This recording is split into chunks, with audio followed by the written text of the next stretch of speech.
speaker here. Great. So good afternoon, everybody. Thank you for joining us once again on our monthly public health webinar. Today's topic will be to discuss syphilis and congenital syphilis.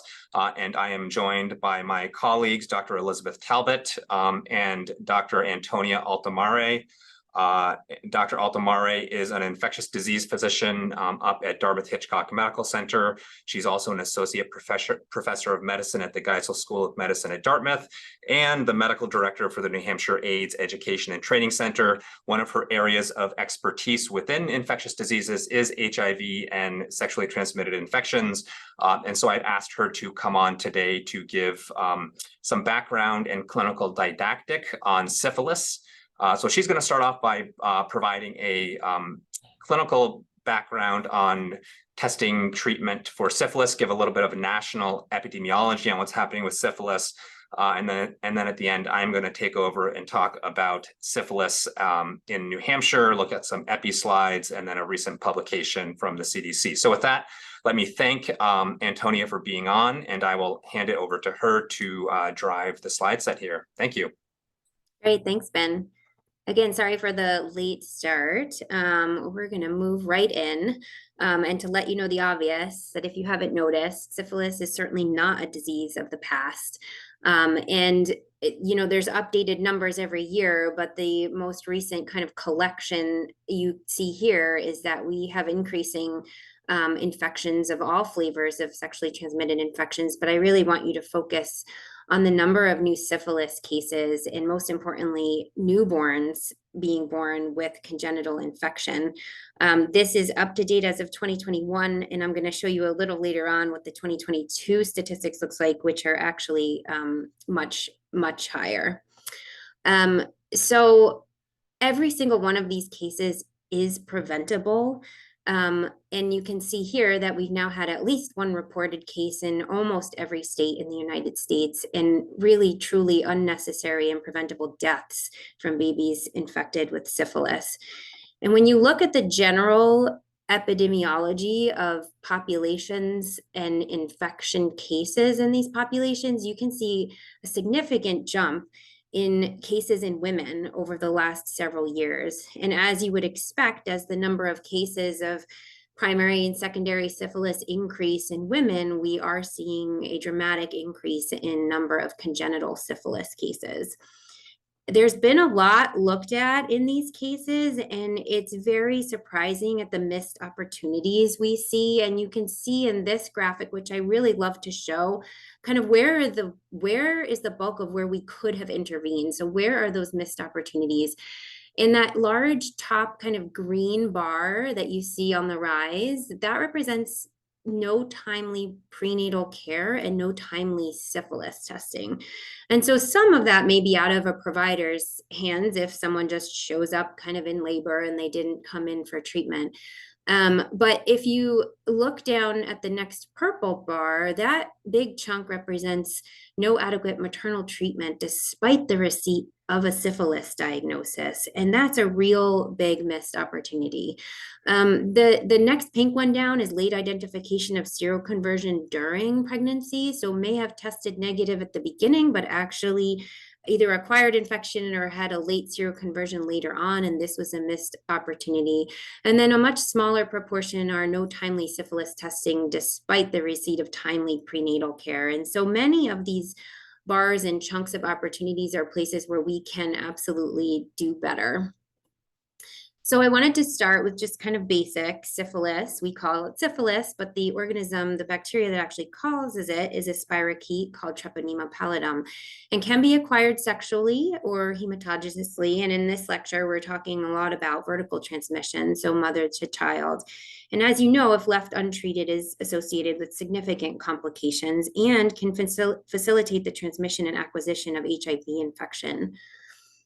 So this is a great graphic that I've been using now from a recent report in the New England Journal about the stages of syphilis. And textbook-wise, it used to be that you have a primary, a secondary, and a latent phase, and then you move on to tertiary. But this actually explains really more what happens and how much more complex infection really is.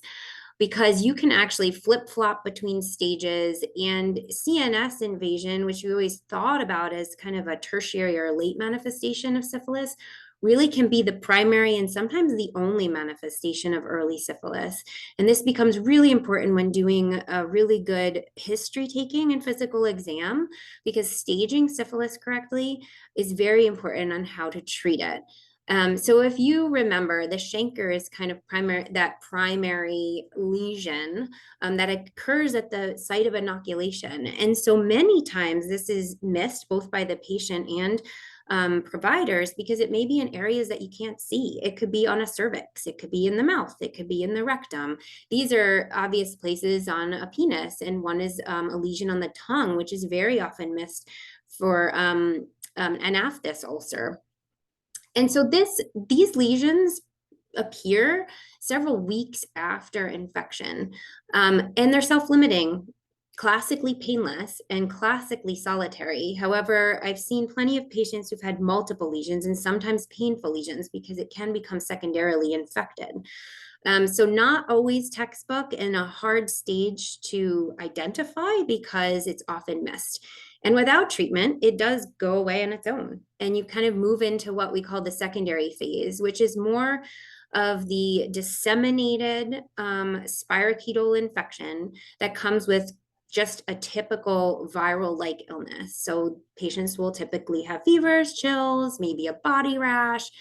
And again, they may not think much of it, and it will self-resolve without any treatment. And so unless they come to attention to someone and get a physical exam, this may again be missed. And some of those hallmark features that you may see are that palms and soles rash, but it can be just a diffuse maculopapular rash on the torso.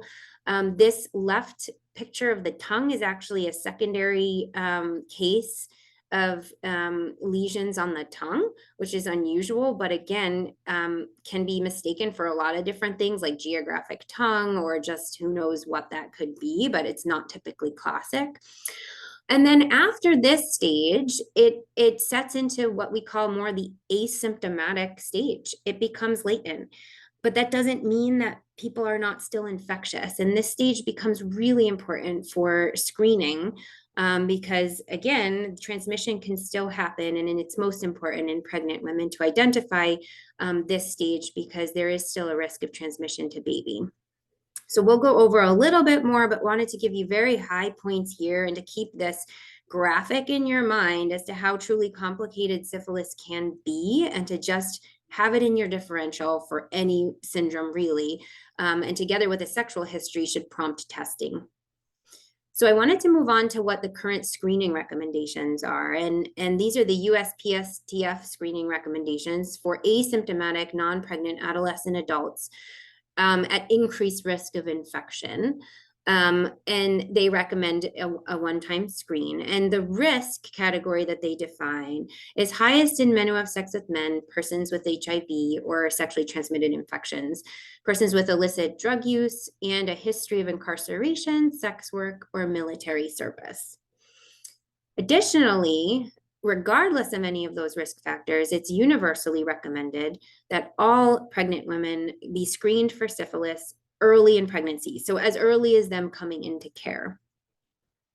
And if there's more questions about that, the CDC had updated their STI treatment guidelines and have developed a new section on screening, which is both divided by disease and population, which is great.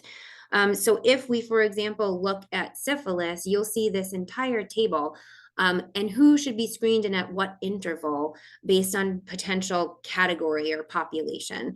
And so just looking at pregnant women, for example, it says all pregnant women at the first prenatal visit should have a screening test, and retesting at 28 weeks in delivery if at high risk, because we're finding that we're missing that opportunity in someone who was potentially infected during early pregnancy and may seroconvert later in pregnancy.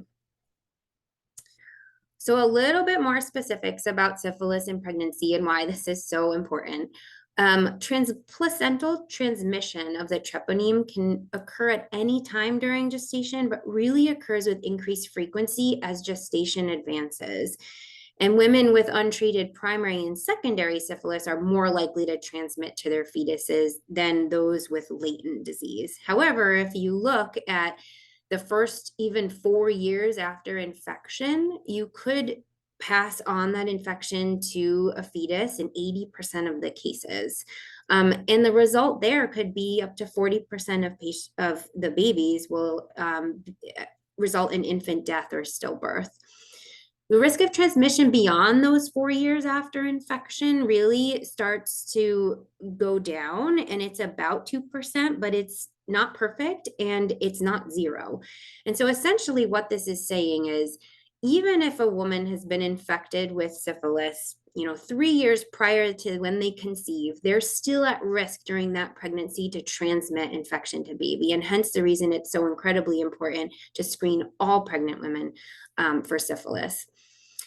Interestingly, the treponemes are not transferred in breast milk. However, if that is the point of inoculation and there happens to be a chancre on the breast, that is absolutely a vehicle from which the treponemes can be transmitted to baby during breastfeeding. So again, being very alert to physical exam findings or complaints of any kind of skin lesions. So why is this so important? Well, the complications are real. And you can see here what the adverse pregnancy outcomes are in untreated maternal syphilis. So pretty significant risk of adverse outcomes. Almost 80% of pregnancies will have something unexpectedly go wrong, including congenital infection, preterm birth, low birth weight, miscarriage, stillbirth, and fetal loss. And so this is really what we're trying to prevent. Drilling down to what the screening guidance really is, as I've said, and hopefully you will get this by the end, all pregnant women should be screened and tested for syphilis at their first prenatal visit. And for women at high risk, you should really be performing additional testing in the 3rd trimester and perhaps again at delivery. And we'll go over the details in that high risk for infection. Any woman who's had a fetal death after 20 weeks gestation should be tested for syphilis. This is really important because 20 weeks is really when the immune system has developed, and it's really the immune reaction to the treponemal infection that causes the congenital anomalies. And so any death in a fetus that happens after 20 weeks should spark a high pretest probability for syphilis infection, and therefore those women should actually be screened at that point. And essentially, the teaching is no mother or neonate should leave the hospital without a serologic test documented at least once during that pregnancy, or if high risk, documented at the time of delivery. And just circling back to the fact that syphilis can actually increase the risk of transmission or acquisition of HIV, every time you test for syphilis, you should also be testing for HIV. So women at high risk, here it is. If they've ever been diagnosed with an STI during pregnancy, they fall into a high risk category. If they exchange sex for drugs or money, have multiple sex partners, have late entry into care, no prenatal care, reside in an area of high syphilis prevalence, which you'll get a better sense of where we live in New Hampshire with this later on, have methamphetamine or heroin use, are incarcerated, or the partner is incarcerated, or have unstable housing or homelessness. Just to highlight, there's actually laws in several states requiring testing in pregnancy. And you can see there's very few that don't require it by law. I did double check with Ben, and he can correct me if anything has changed, but New Hampshire does not have a law for any time basically mandating a syphilis testing in pregnancy, but you can see most states do, at least for entry into care, and several states have requirements by law to retest in the 3rd trimester and or again at delivery. So let's talk about testing, because this seems to be what is completely overwhelming when providers test and then get a result and they're so totally confused, and it's so totally not your fault. We just don't have better tests. And so this is what we have to deal with. We have non-treponemal tests and we have treponemal tests. And depending on your laboratory, it can be any combination of those that you see listed here. And the testing algorithm consists of a combination of these two, because we just don't have a magic bullet test that we can do that'll give us a straight answer.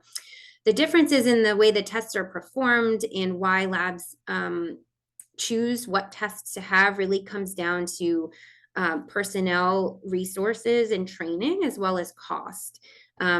So some labs have an RPR, others have a VDRL for their non-treponemols.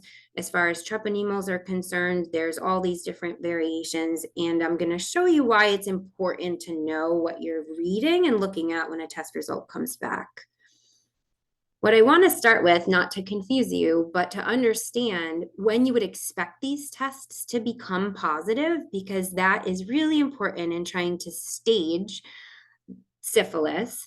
And the other piece that you're going to need to know, and for that, to inform treatment, is whether or not the patient has had a prior history of syphilis and whether that's been treated and when. Because all of this is really important in trying to interpret your test result you have at hand.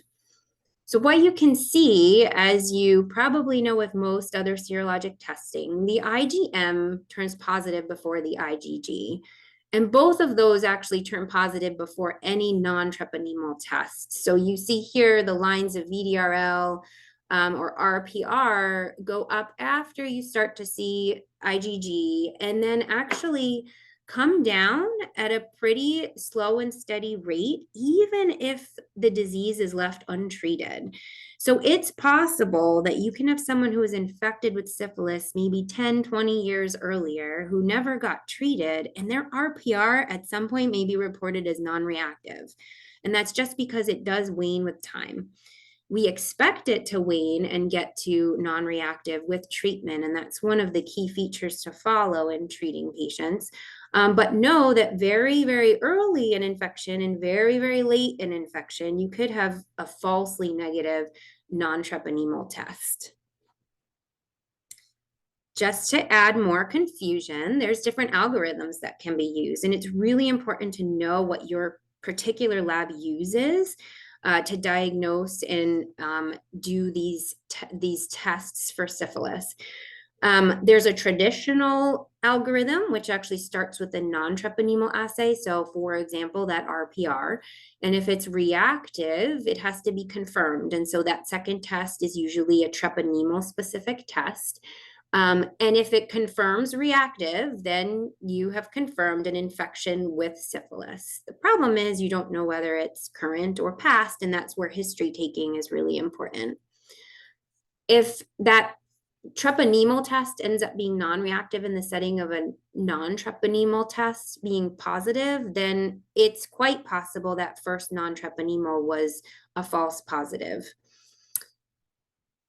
Most places I find are actually using the reverse algorithm, but again, know what your lab uses to help you try to interpret the final test result. But that just starts with a treponemal test instead of a non-treponemal, and then it moves on to a treponemal. And if there's discordant results, you just kind of need a tiebreaker. So that's where the third test comes into play. Labs often do this cascade automatically. So all you would have to do is grab one specimen sample from a patient, send it off for syphilis testing, and the lab should cascade through this. But obviously, call the lab, ask them to help you interpret if there's any questions about the algorithm they're using, or whether or not you need to get further blood. So I do have some sample test results I just wanted to run through quickly to highlight how this might be confusing. These are all patients of mine. They're screenshots from our medical record. And this is simply because we use the reverse algorithm. This is what the test result came back for a patient who was screened for syphilis. Syphilis IgG, IgM negative. It would be safe to assume that this person does not have syphilis at this time. Of course, if they have continued exposure or risk, you'd want to repeat testing at some interval depending on that risk. But it would be safe to tell the patient at this point they do not have syphilis infection. Looking at this is again reverse algorithm. The first syphilis test actually came back positive. So it reflects to an RPR, and the RPR was positive with a titer of 1 to 8. That is confirmed syphilis infection. Again, whether this is old or even recently treated infection is unclear without more history.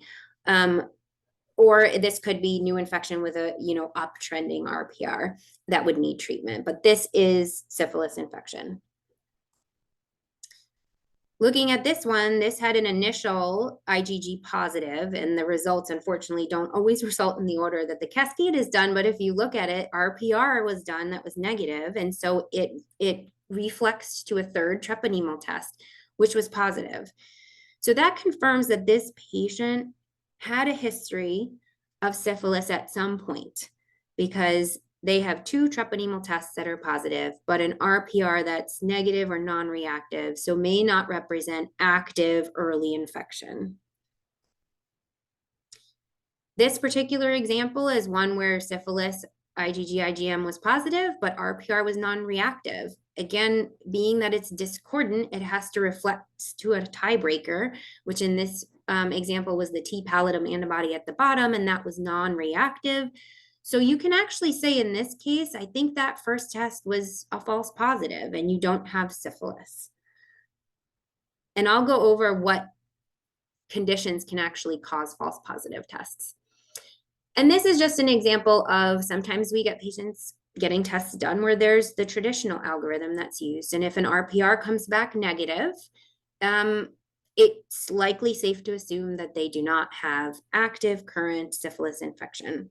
Although it gets a little tricky, again, if this is late in disease and it's untreated disease, and in particular, if it's a pregnant patient where you become worried, could you be missing something?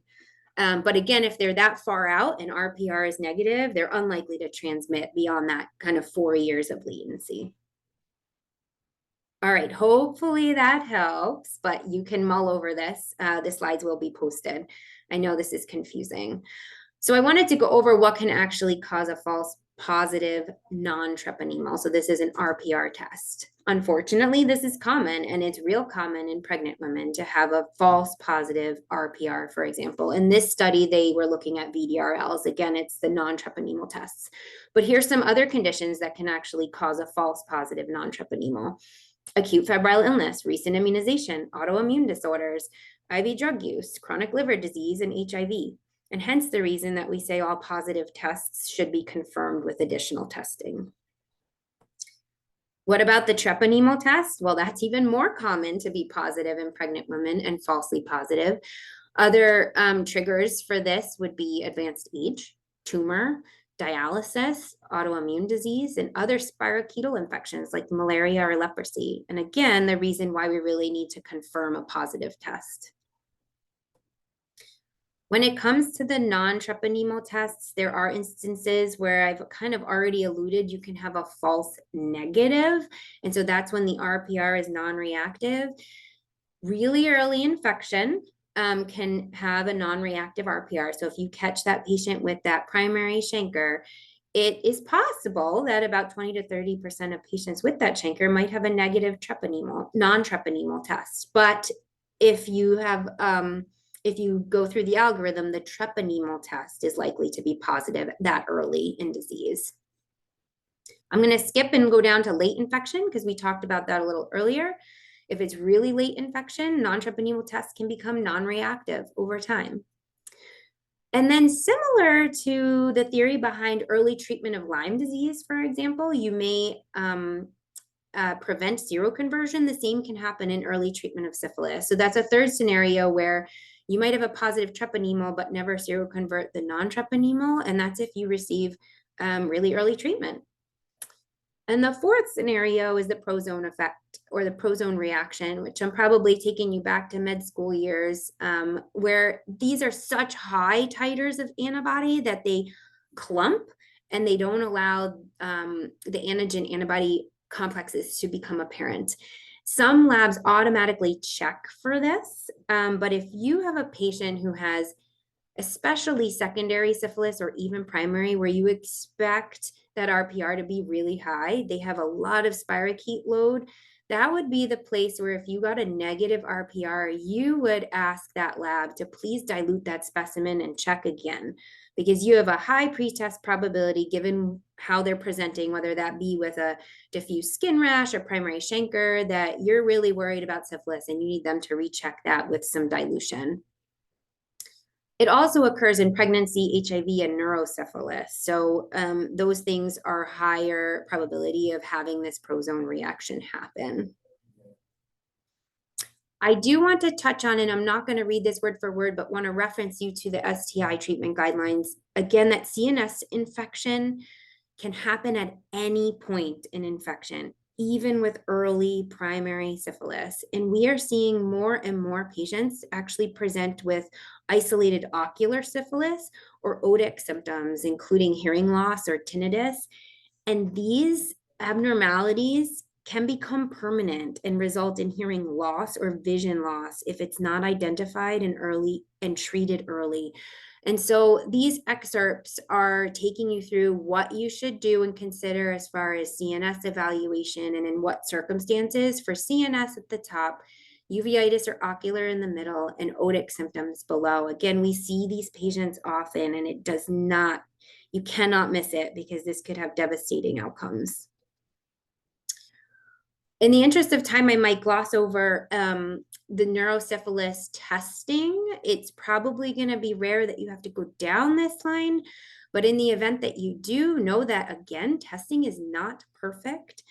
So even if you have a negative VDRL with a high suspicion for neurosyphilis and an elevated protein and white count, that negative VDRL does not rule out neurosyphilis. But the importance of making the diagnosis is treatment absolutely differs for neurosyphilis, and it's actually the same for CNS disease, ocular disease, or otic disease, requiring IV antibiotics as opposed to traditional IM penicillin. So what are the treatment guidelines? So anyone with primary, secondary, or early latent, which we define as a positive test, we think with infection acquired in the past year, and the way to know that would be if they had had prior testing and you have that test result as clearly negative within the prior year, then that person can be classified as early latent. If you have no prior history of testing or testing was more than a year ago, they fall into late latent disease. So for primary, secondary, and early latent syphilis, treatment is quite easy. It's 1 dose of IM benzathine penicillin. Alternatively, for non-pregnant patients, and I'll show you why this is going to become important, if there's either an allergy or a shortage of the above medication, you can actually use doxycycline, but it's 2 weeks of BID doxycycline. If someone has late latent, so asymptomatic, just screening positive, it's been more than a year, the recommendation is for 3 once-weekly injections of benzathine penicillin. Alternative, again, for non-pregnant patients is doxycycline, but this time for 28 days. And as stated previously, any and all neurosyphilis, including even isolated ocular or otic syphilis, requires IV penicillin. There is an alternative option for IM procaine penicillin, but it needs to be given with probenecid for 10 to 14 days. In case you didn't catch it, the only treatment in pregnancy for syphilis is penicillin. Even if the patient has known anaphylaxis to penicillin, you admit them, desensitize them, and give them penicillin. Why? Because this is the only known antibiotic with treatment efficacy and no contraindications, and that we know works to treat both mom and baby, because other non-penicillin antibiotics such as tetracycline or doxycycline are contraindicated in pregnancy. Other drugs may lack sufficient data on efficacy and or don't cross the placental barrier. There's really strict guidelines as to the dosing regimen, and if you're treating someone with late latent, so just asymptomatic test positive syphilis, and you're trying to give those 3 once-weekly doses, you cannot miss more than 9 days in between dose. So if that patient gets first dose day 1 and doesn't come in till day 11 for the second, you have to start the series all over again. So remember, 9 days as a key interval. It should be 7, but you can stretch it to 9, after which, if it's beyond that, you have to start over. So here's the ringer. There's a national shortage of bicillin.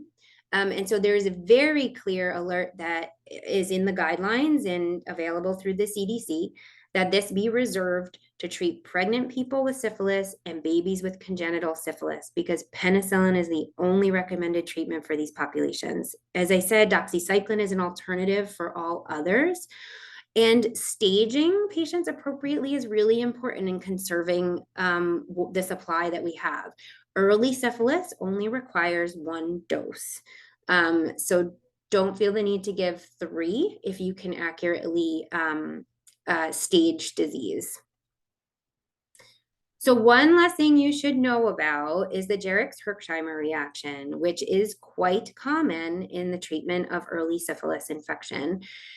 And this is manifests as an acute systemic reaction, but it's to the rapid killing of the spirochetes, and it can cause worsening of the symptoms they already have, including skin rash, fevers, chills, tachycardia, arthralgias, headache, pharyngitis, leukocytosis, and typically occurs within hours of treatment dose being given, but will resolve within 24 hours. And you just have to tell the patient this so that they are aware this might happen and that treatment is supportive.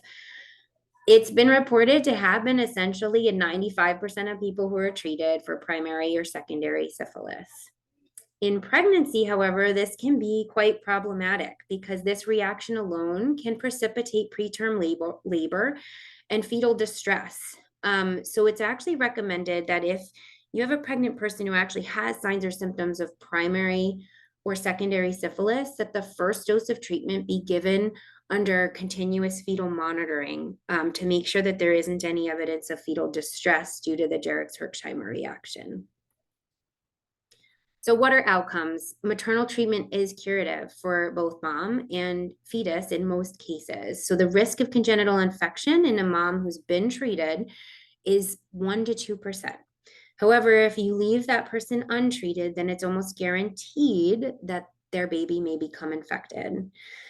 Predictors of treatment failure in pregnancy are a high non-treponemal titer at the time of treatment or delivery, ultrasound abnormalities suggestive of congenital syphilis, early stage infection, treatment that happens less than 30 days before delivery. Again, early identification, early treatment is key, and delivery less than 36 weeks gestation. So to wrap it up, wanted to let you know that syphilis can have very serious complications when left untreated. There's big initiatives out there now. One of my favorite is this: ask, test, treat, repeat. It's as simple as that. This website is really great. There's a great little video that you can watch and some toolkits available through HRSA at this link here. And additionally, I wanted to leave you with the links that you can bookmark or apps you can download for quick reference on how to treat all STIs. And most importantly, the National Network of STD Clinical Prevention Training Centers, has a hotline that's available 24/7 that you can call for expert consultation. I've used this hotline before for complex HIV patients. The people on the other end are incredibly nice and helpful. And so if there's ever any questions about test interpretation or whether you should treat and what to treat with, please visit the National Consultation Services. They're great. Additionally, the National STD curriculum available for the University of Washington, it has also really great updated educational material. So that is it, and happy to take questions at the end. Great. Thank you, Antonia, for that excellent clinical didactic on syphilis. I'm going to move ahead here and talk a little bit about syphilis and what's happening in New Hampshire with syphilis. And unfortunately, because we were having some technical difficulties earlier, I'm not able to drive my slides, so I'm going to let Dr. Altamari continue to navigate here. So this first slide here is looking at the total number of syphilis infections that have occurred in New Hampshire each year going back to 2000. This represents all stages of syphilis, and again, is showing data from 2000 up through 2022 when we have completed data. You can see that, over 2 decades ago, we were at about, 20 infections identified each year in New Hampshire. That has progressively and steadily increased over the last 2 decades. And we are now at, as of last year, 176 people in New Hampshire diagnosed with syphilis. The 2023 numbers are still preliminary and are still coming in, so we'll see if this trend continues. But this trend, as it's shown here on this graph for New Hampshire, also mirrors the national trend. And while the overall burden of syphilis in New Hampshire is much, much lower than some other sexually transmitted infections like gonorrhea, like chlamydia, the trajectory is very concerning. And as I'll show you in a few slides, there are some really very unfortunate consequences for syphilis increasing in our state. Next slide. So this next slide is looking at the total number of syphilis infections in our state by age group. This is combining the last 3 years of data together, so 2021 to 2023 data combined. That's 2023 data that we have so far to date. Again, this year's data is obviously incomplete and includes cases that have been reported to us through the end of November. But mostly 3 years of data here that has been combined. And you can see that thankfully no syphilis infections in people under the age of 18, but beginning in the teens and early 20s, the number of infections starts to increase. The majority of infections are occurring in people in their mid-20s to mid-30s. And you can see that still also a substantial number of people being diagnosed with syphilis into their 30s, 40s, 50s, and even beyond 60s. Next slide. This is a graph showing the total number of syphilis infections by county. Again, this is combining 2021 to 2023 data.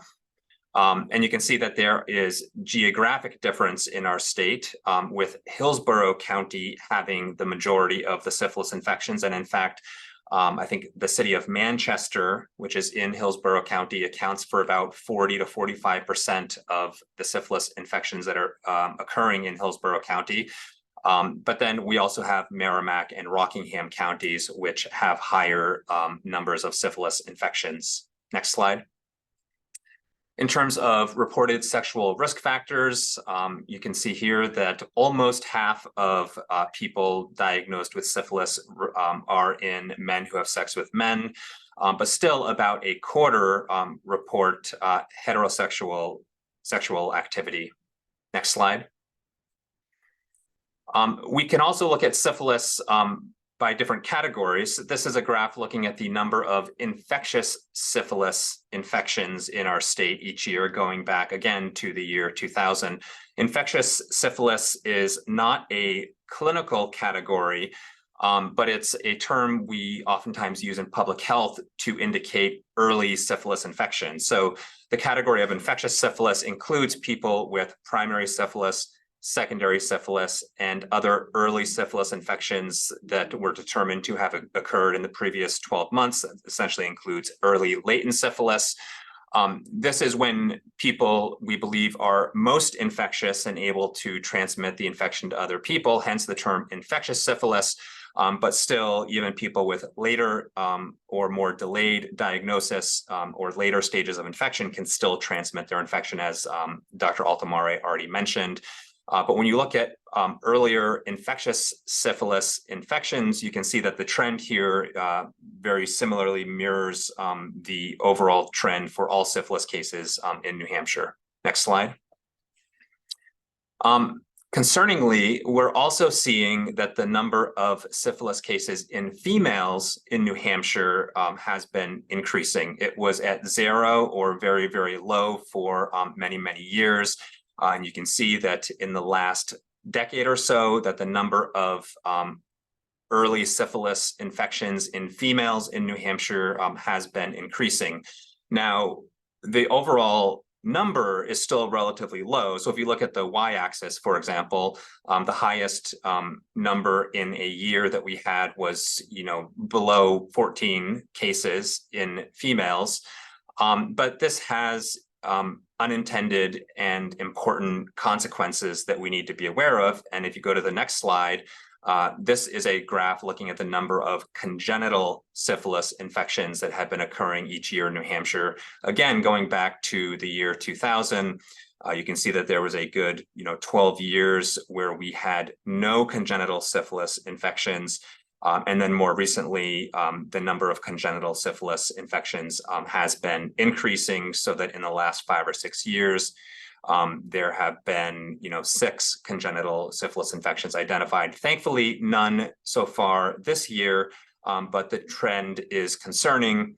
And if you go to the next slide, it's important to recognize that as syphilis increases in females, particularly women of childbearing age, next slide, that congenital syphilis will also increase. And so when you overlay the graphs of infectious syphilis that's occurred in females in New Hampshire, and you overlay that with the curve or the graph for congenital syphilis, you can very clearly see that as syphilis has increased in women of childbearing age, that congenital syphilis has also increased, and all of the consequences of that Dr. Altomare has mentioned. Next slide. CDC put out this MMWR publication about a month ago, highlighting nationally the missed opportunities for preventing congenital syphilis in our country. And what they found was that over the last decade, there were 10 times as many babies born with syphilis in 2022 compared to 2012. 9 in 10 cases, in 9 out of 10 cases, timely testing and treatment during pregnancy might have prevented the episodes of congenital syphilis. And many people, and you can see the graph in the pie chart in the lower right-hand corner, that about 37% of cases had no timely testing, another 40% had inadequate treatment, and these were really missed opportunities for preventing congenital syphilis. Next slide. So with this publication, the CDC has started to expand their recommendations for testing and preventing congenital syphilis. In particular, to suggest that providers consider geographic risk in addition to individual behaviors when determining the need to screen for syphilis infection. They included in this publication a recommendation to make any healthcare encounter during pregnancy an opportunity to test and treat for syphilis. This can include emergency department visits or visits to syringe service programs or other healthcare or health service need visits. They have in here a recommendation that different settings could consider implementing rapid syphilis testing with immediate treatment of pregnant persons who are positive, obviously while awaiting full confirmatory testing and that cascade of care that Antonia mentioned. But rapid syphilis testing with immediate treatment of pregnant persons may have a place for controlling spread of syphilis. And then obviously to ensure appropriate treatment, and as Dr. Altomare mentioned, penicillin G is the only effective and recommended treatment for syphilis during pregnancy. Next slide. Now, a threshold for high levels of syphilis is not currently defined in any of the STI treatment guidelines. And it's still obviously recommended that everybody should be assessing individual risk factors per existing STI screening recommendations to determine whether or not a patient might need screening for syphilis or any other sexually transmitted infection.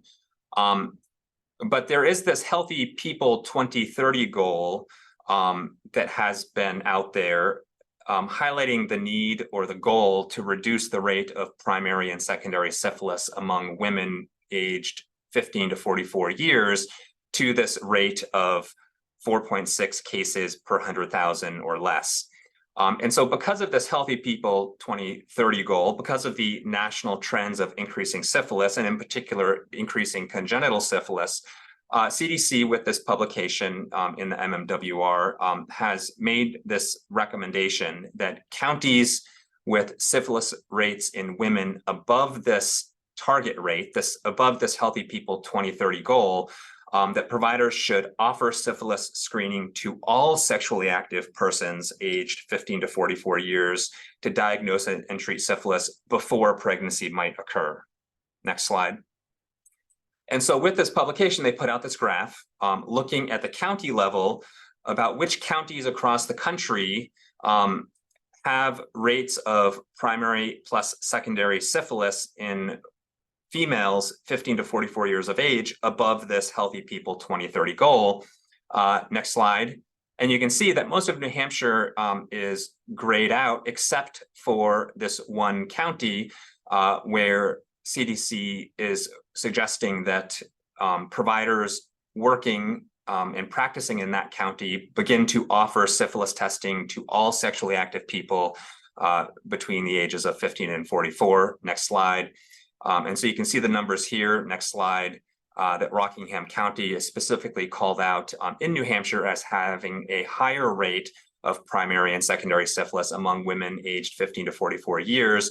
And so are recommending that providers offer syphilis testing to all sexually active people in this age group. Next slide.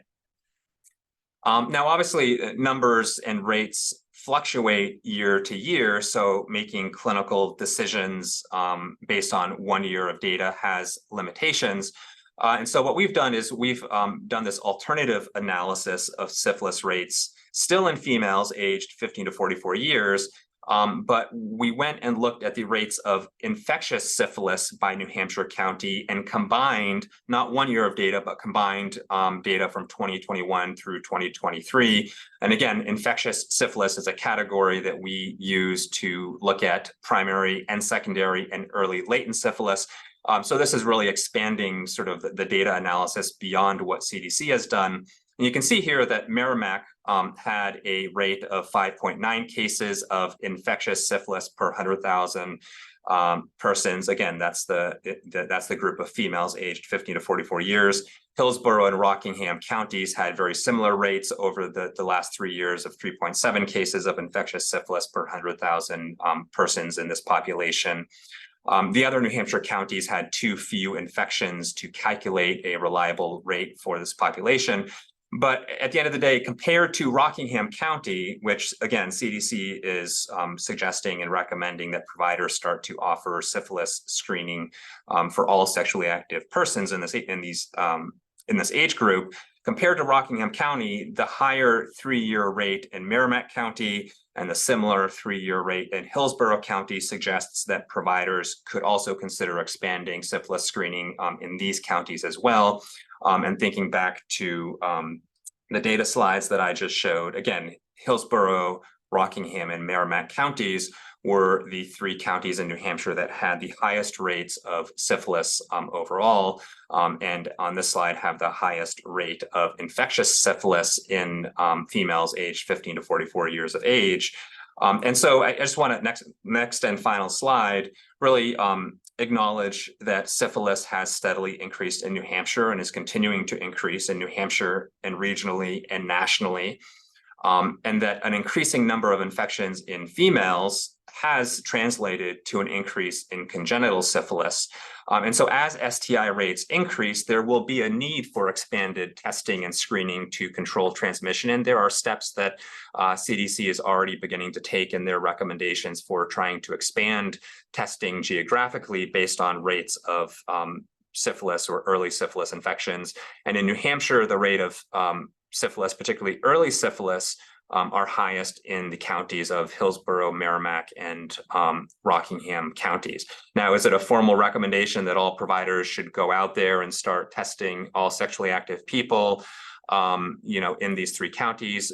No, that's not necessarily a formal part of ours or CDC's recommendations, but just be aware that as STI rates increase, as syphilis increases, our populations, particularly, sexually active populations, would benefit from expanded screening and testing. And so factor that into your clinical decision-making when you're assessing patients and their health. It's also important to ensure that there is appropriate and timely treatment to prevent transmission and avoid adverse health outcomes like congenital syphilis. And again, penicillin G is the only effective and recommended treatment for syphilis during pregnancy. Go ahead, 2 more slides. 1 more. Let me also just at the end here mention that these webinar slides will be posted on our healthcare provider resource website, which is linked here. We also will make an attempt to announce the topic of the next webinar on that same website. We'll try and post an update to this website a week or so before the next webinar, and our next healthcare provider and public health webinar will be occurring January 11th from noon to 1. We are also going to look at taking on the topics of gonorrhea and chlamydia and changes that are coming around doxycycline post-exposure prophylaxis in the future, hopefully either in January or February. So stay tuned and check the website again for the topic when we get closer to the next webinar. So with that, let me stop, and we have just a couple minutes here for questions.